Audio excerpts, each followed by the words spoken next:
Capítulo 7. Cuando el primer tractor llegó al pueblo, las yuntas desaparecieron. Del libro Don José Rábano y Doña Nachi. Autor Ildefonso Sánchez Trujano. Don José Rábano, a base del esfuerzo cotidiano, se había adueñado de una yunta jalada por dos bonitas mulas estériles, y don Reveriano, que a decir de la gente era su pariente cercano, aunque no llevara su apellido, era a su vez la única competencia en el pueblo, y tenía también su yunta jalada por dos bueyes mujidores. Cada mula y cada buey tenían sus nombres. Una mula se llamaba la terca y la otra la necia, mientras que un buey se llamaba el triste y el otro se llamaba el flaco. Sus respectivos dueños, como se podrá distinguir a lo lejos, se quebraron la cabeza para buscarles el nombre. Los dos hombres campesinos de tiempo completo se disputaban las tierras de los que se iban animando a sembrar, pasando casi todo el día en las milpas del pueblo, todas de temporal, donde en forma cotidiana sentían los estragos del ardiente sol caminando atrás de las yuntas, entre surco y surco, entre vuelta y vuelta, entre milpa y milpa. Cuando se cansaban muy a su pesar, buscaban una sombra de pirul o de mezquite, y comían el itacate acompañado del sabroso pulque que traían en su colambre de cuero de chivo, y lo vertían con mucho cuidado en penca de maguey cortada esprofeso, para ese momento tan especial. Y tanto les gustaba y tan sedientos estaban que lo disfrutaban sin importar que en ocasiones el néctar de los dioses se les escurriera por la comisura labial, y al final del día terminaban bien tishfanis con otros hombres en una de las dos tiendas del pueblo, haciendo efectivo el dicho aquel: agua de las verdes matas, tú me tumbas, tú me matas, tú me haces andar a gatas. Y ese otro que reza: pulque bendito, dulce tormento, ¿qué haces afuera? Vamos pa' dentro. Y luego se prestaban a cantar a capela puras canciones en ñañú y a todo pulmón. Lo mismo cantaban el Cuatro Milpas, el Prieto Azabache, que el Sauce y la Palma, mientras otros se entretenían jugando baraja, cubilete o dominó. Aparentemente no había ninguna preocupación en el pueblo, porque de cuidar las tierras se encargaba el cangandó.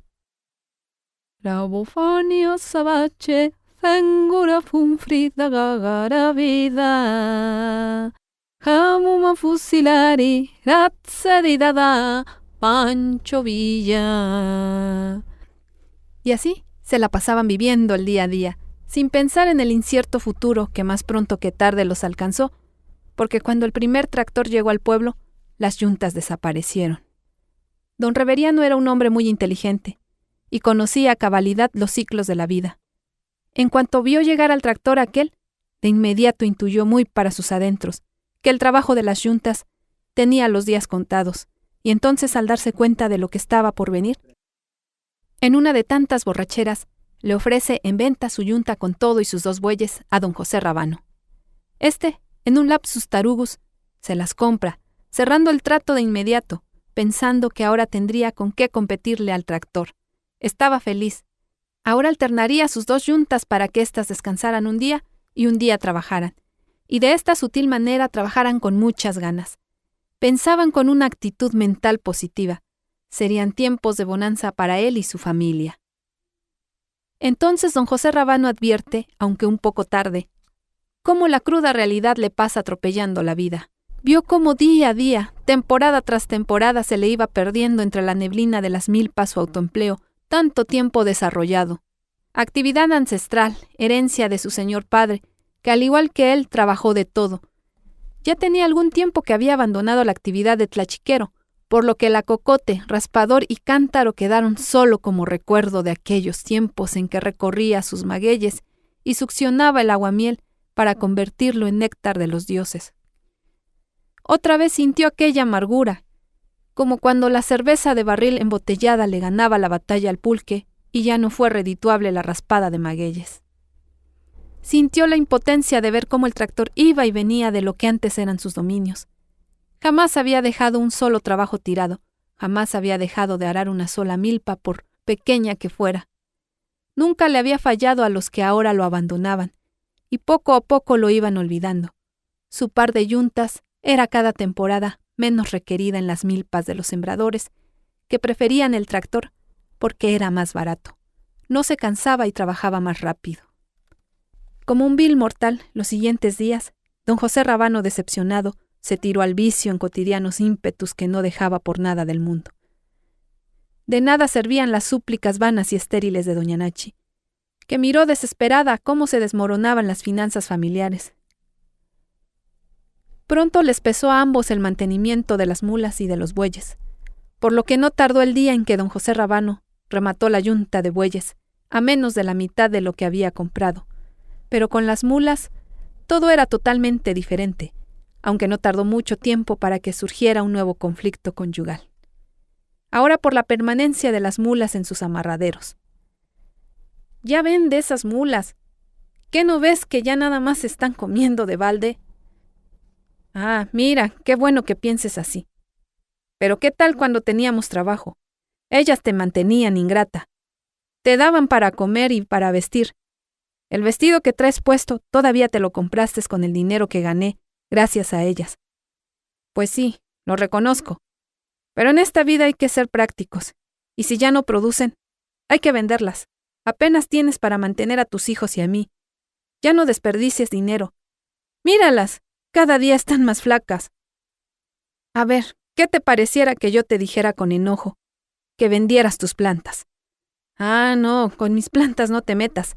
Ellas no te piden nada, ni se te ocurra vender una sola. Pues tú tampoco te metas con mis mulas. Y para que de una vez lo sepas, mis mulas no se venden. Mis mulas ya trabajaron toda su vida y ahora están jubiladas. ¿Qué jubiladas ni qué la manga del muerto? Me sacas a la venta esas mulas o te vas con ellas. Y en mi casa no quiero ni gente ni mulas atenidas. Así que vele pensando. Dices que las quieres mucho, pero mira cómo las tienes. Desde hace cuánto que no las limpias. Qué mosquerío que tienen las pobres. Mírale nada más cuántas moscas tienen pegadas en sus patas. Eres un inconsciente. Pues ya te lo he dicho una y otra vez y te lo vuelvo a repetir. Óyeme bien, óyeme bien. Las mulas no se venden. No se venden y no se venden. Y hazle como quieras. Ni aquí ni en China se venden mis mulas. Las mulas siguieron todavía un buen tiempo amarradas a la sombra de los verdes mezquites. Muy de vez en cuando tenían trabajo. Cuando se llegaba a descomponer aquel tractor, o cuando éste no podía entrar a alguna milpa. Incluso cuando a algunos sembradores les gustaba sembrar a la antigüita. Pero estos últimos cada vez eran menos. Lo más humillante que le pasó fue un día que lo fueron a contratar, y muy feliz llegó a arar una milpa con la ilusión de ganarse unos cuantos pesos, solo para darse cuenta de que ya el tractor le había ganado la chamba, y solo lo saludaron con un simple gracias. Gracias, pero ya le ganaron, don José. Se le durmió el gallo. Ya le comieron el mandado. Mire, ya va media milpa. Usted disculpe. Ahí será para la próxima. Se despidió respetuosamente y dio media vuelta en el más absoluto silencio. De regreso contempló con tristeza infinita, de lejos y de cerca, lo que eran sus antiguos dominios. Observó el tablón en toda su extensión, recordando los días en el que el sudor le escurría por el rostro, ganándose con el bolillo duro de cada día. Vio los surcos también alineados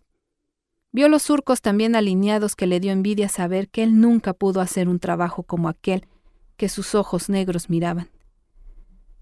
Volteó hacia el otro lado y vio el terreno de don Rafael ya sembrado. Luego pasó por la milpa redonda que le traía gratos recuerdos, porque era pequeña y acababa rápidamente, y podía cobrar un poquito más. Luego pasó por el rancho de San Isidro, para esos momentos, como que había perdido la razón porque empezó a deambular acompañado por sus mulas, por los diferentes caminos para pasar por casi todas las milpas, terrenos todos ellos de pequeña propiedad. Pasó rápidamente, y sin detenerse por los terrenos de los hermanos Santiago, de los Peñas, de los Moctezumas, de los Mejía, de los Hernández, de los Martínez, de los Lozanos, de los Cruz, de los Pérez, de los Gachús, de los Escamilla, de los Sánchez, de los Zamora, de los Milianos, de los Ponce, de los Trujano, de los Baltasar, y vio con alegría mezclada con una aguda tristeza ya todas las milpas con el maíz brotando de las entrañas de la tierra. Alegría por el brote del maíz y tristeza porque no fue trabajo de él. La depresión se apoderaba de su alma y de su espíritu al mismo tiempo. Se sentía abandonado por sus propios vecinos, por sus propios parientes, por sus amigos, por sus compadres. Se sentía humillado, se sentía decepcionado de la vida, y entonces le surgió un mar de dudas filosóficas. Ahora, ¿qué voy a hacer? ¿A qué me voy a dedicar? ¿Cómo voy a mantener a mi familia? ¿Qué voy a hacer con tanto chamaco en la escuela? ¿Con qué los voy a vestir? ¿Con qué compraré sus mentados uniformes y tantos libros? Siguió caminando y pensando en su propia siembra. Ya había trabajado su árido terreno, pero no tenía para la semilla. En años anteriores de lo que le iban pagando agarraba para comprarla, pero ahora, ¿con qué? Por el camino de repente se encontraba a sus antiguos clientes, que ahora le cortaban la vuelta. Él propio pensaba, pareciera que estoy apestado. Muy pocos de ellos se atrevían a saludarlo, a mirarle a la cara, porque también se sentían apenados con él, pero hacían lo que a ellos les convenía. Le habían dado paso a la modernidad, a la rapidez, a la economía y a la mayor producción.